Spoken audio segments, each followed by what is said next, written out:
So from the Brittany Griner story, a very joyful story, now it's been a tragic story up until today.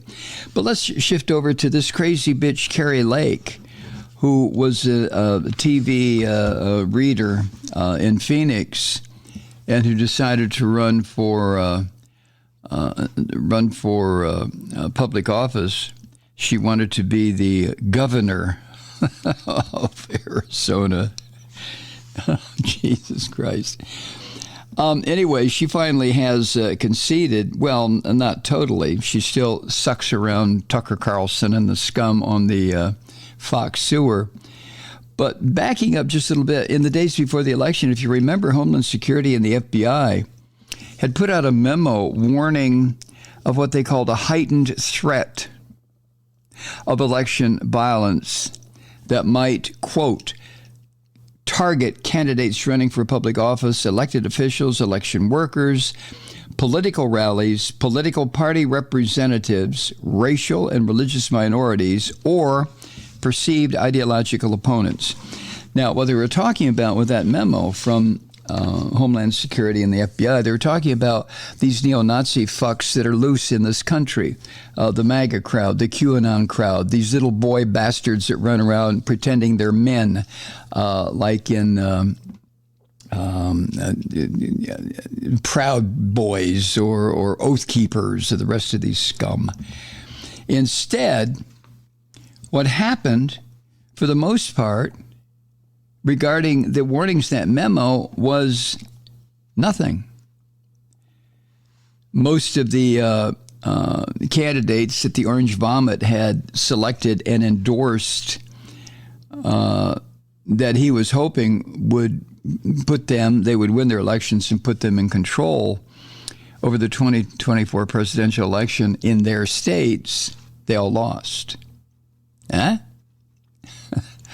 Now, each one of those fuckers that Trump backed who lost, they complained, but for the most part, they didn't try to fight the results. They weren't quite ready to adopt Trump's bullshit about the election was stolen. And none of these losers actually incited violence in an effort to steal the election.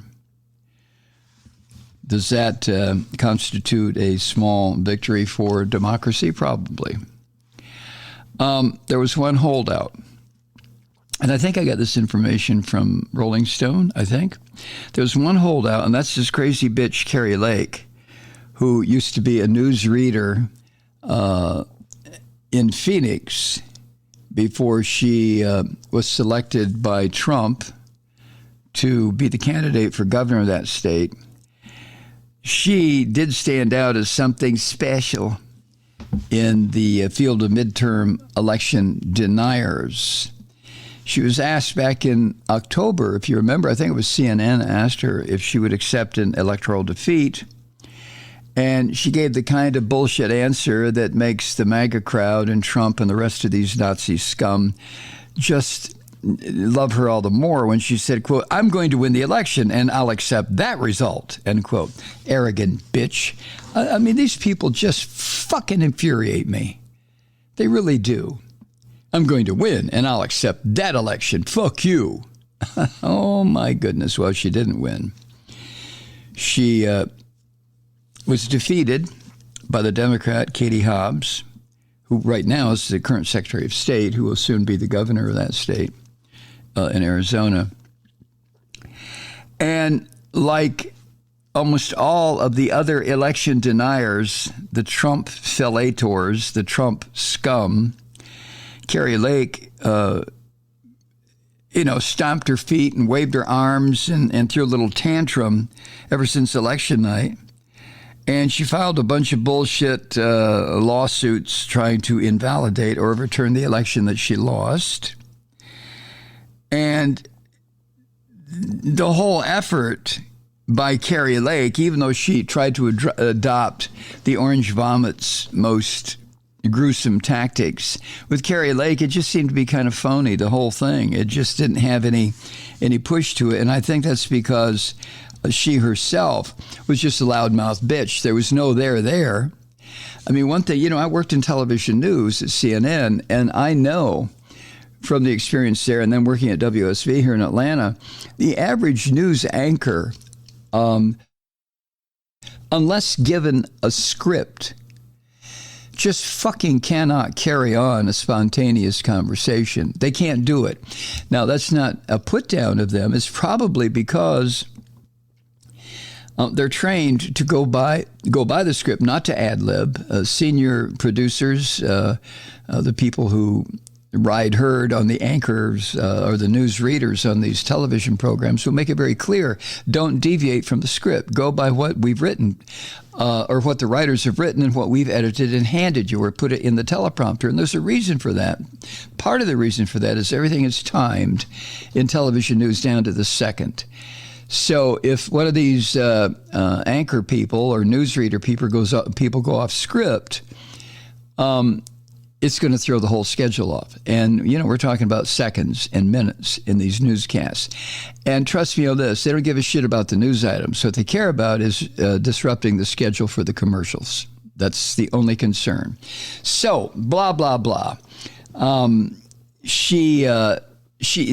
was no substance to Kari Lake. She was a loudmouth blabberhead. There was absolutely nothing that she could offer to any election. So, or any office, public office. So what she used as her campaign was all the bullshit, screaming neo-Nazi talking points from her Lord and Master Donald Trump.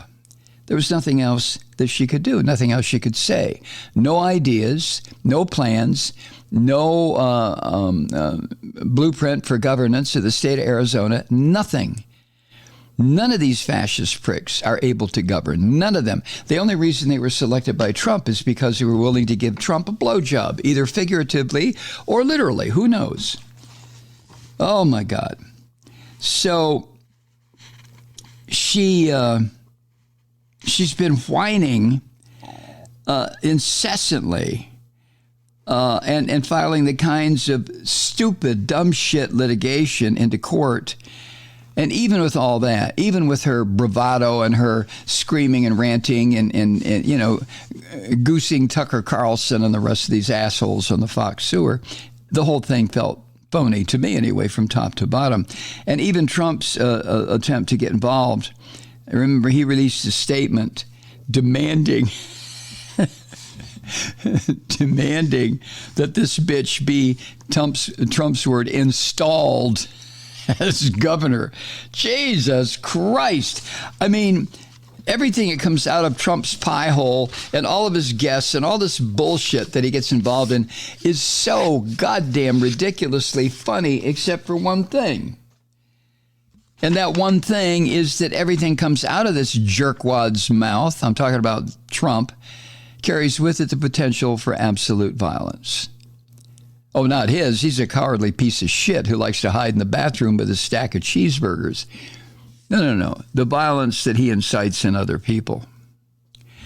So anyway, this week, what was the other day, Monday, Tuesday, Kari Lake's bullshit effort fizzled out because Arizona officials certified the election in a very quiet, unnoticed ceremony. Okay, it's all over. There were no Proud Boys there trying to smash in cop heads or hang election officials. There were no Oath Keepers there making total fucking asses of themselves as they tried to act like men instead of little pissy-ass little boys running around in grown-up uniforms. Now, it's all over. But Kari Lake is still trying to save a little bit of her made-up face with these endless fucking tweets about what she calls a crooked election. And she still shows up, if not so much on the Fox shithole anymore, on Steve Bannon's podcast. Oh, and by the way, isn't he supposed to be in prison? What the fuck is going on with him, this dumpster diving asshole? But there's Kari Lake showing up on his podcast. Oh, they did it. They stole it from me, Steve. Anyway, even those two counties controlled by Christian demons in Arizona, the two counties that initially refused to certify the election, they finally had to face reality and court orders, to certify a fucking election.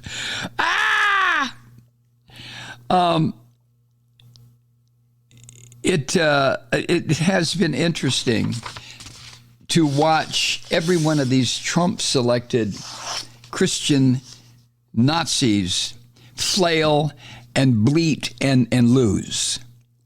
But to me, Kari Lake was kind of an exception. I guess that's because she was so fucking full of herself, wasn't she? Huh? Look at me. I'm a good-looking woman. I was an anchor on the television. I am special. No, you're not, bitch. Go sit down. You're no longer an anchor. I don't know what to tell you, Kari, not that you'd listen to me, but, you know, you had your 5 minutes. Now it's time for you to shut the fuck up. Hi, Truth Seekers. Mike Malloy here. You know, the Progressive Voices Network brings you commercial-free commentary from today's leading progressive radio hosts and pundits, like me, Mike Malloy, 24 hours a day. I'm not your typical old guy from the 80s or the 90s talk radio host, and Progressive Voices is not your typical talk radio network. It's a listener-supported nonprofit with no corporate control whatsoever over our broadcast. So hosts like me, Mike Malloy, are free to rant and scream and carry on about whatever we like. We're often controversial, but we're never boring. Weeknights, 9 p.m. in the East, 6 p.m. in the West on the Progressive Voices Network. Always progressive, always on. I'm Mike Malloy. Keep it lit.